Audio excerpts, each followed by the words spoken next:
Komisi Pemberantasan Korupsi melakukan operasi tangkap tangan (OTT) di lingkungan Direktorat Jenderal Bea Cukai Jakarta dan Lampung, serta kantor pelayanan pajak KPP Madya Banjarmasin, Kalimantan Selatan.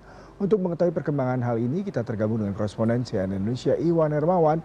Iwan, penyelidikan masih terus berlanjut, sejumlah saksi masih diperiksa terkait dengan OTT ini yang melibatkan sejumlah institusi besar di tanah air.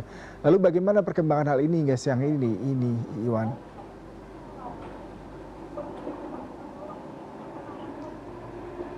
Ya baik, terima kasih Yuda, dan betul sekali memang untuk hari ini pihak KPK masih melakukan pendalaman ataupun pemeriksaan terhadap pihak-pihak ataupun para terduga yang kemarin sudah dibawa ke gedung KPK ini. Jadi memang ada dua kasus yang berbeda terkait dengan operasi tangkap tangan yang dilakukan oleh KPK ini. Yang pertama ada di Banjarmasin yang terkait dengan pelayanan pajak, dan yang kedua adalah di Lampung terkait dengan bea cukai begitu ya. Jadi kedua para terduga ini sudah dibawa ke gedung KPK ini dan kemudian menjalani pemeriksaan secara intensif dan secara mendalam begitu. Dan sesuai aturan juga dari pihak KPK masih memiliki waktu 1 kali 24 jam pasca penangkapan tersebut untuk menetapkan status daripada orang-orang ataupun para terduga yang dibawa ke gedung KPK itu. Oleh karena itu kemudian bisa dipastikan kemungkinan besar nanti sore akan ada konferensi pers ataupun penjelasan dari KPK terkait dengan kasus yang sudah dilakukan operasi tangkap tangan pada kemarin. Jadi kita masih harus menunggu agak sabar sedikit, karena pukul 4 sore nanti kejelasan statusnya bagaimana dengan modusnya dan lain sebagainya itu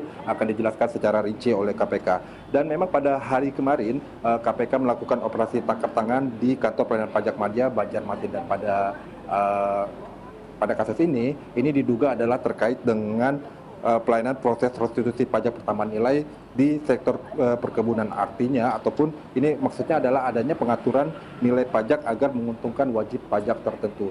Dan dugaan sementara pengaturan ini ataupun restitusi ini nilainya berkisar sekitar puluhan miliar rupiah. Walaupun dalam kasus ini KPK kemudian mengamankan barang bukti uang sebesar 1 miliar rupiah, dan untuk para terduganya ini adalah salah satunya adalah kepala kantor pelayanan pajak Madya Banjarmasin, dan 1 orang ASN dan 1 orang swasta. Jadi total ada 3 orang terduga yang dibawa dari Banjarmasin menuju Jakarta. Dan seperti yang tadi sudah disebutkan bahwa nanti bagaimana prosesnya ataupun bagaimana status para terduga ini nanti akan ditentukan oleh KPK pada hari ini, setidaknya pada pukul 4 sore nanti. Dan sementara untuk di Lampung, KPK juga melakukan operasi tangkap tangan terhadap pejabat bea cukai. Mantan pejabat bea cukai disebutkan oleh pihak KPK, dan ini adalah pejabat eselon 2 atau mantan Direktur Penyidikan dan Penindakan Direktorat Jenderal Bea dan Cukai. Untuk kasus ini memang sebenarnya belum jelas seperti apa kasusnya, akan tetapi dari pihak KPK menyebutkan bahwa kasus ini terkait dengan pengaturan importasi dari pihak swasta seperti itu, karena memang urusan bea cukai adalah untuk pemeriksaan impor dan lain sebagainya. Dan untuk kasus ini pihak KPK juga tidak menyebut berapa banyak yang sudah dibawa dari dari Lampung menuju Jakarta. Dari pihak KPK hanya menyebutkan ada beberapa orang saja yang kemudian dibawa ataupun diperiksa oleh pihak KPK, dan salah satunya adalah mantan pejabat eselon 2 di bea cukai tersebut.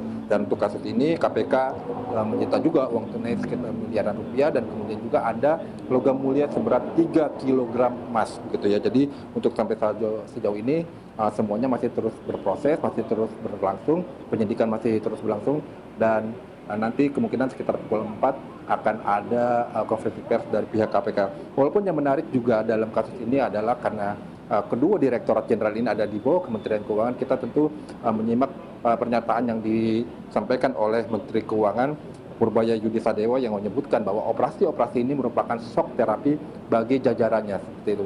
Jadi dari pihak Kementerian Keuangan pun tampaknya sudah tanda kutip melegalkan ataupun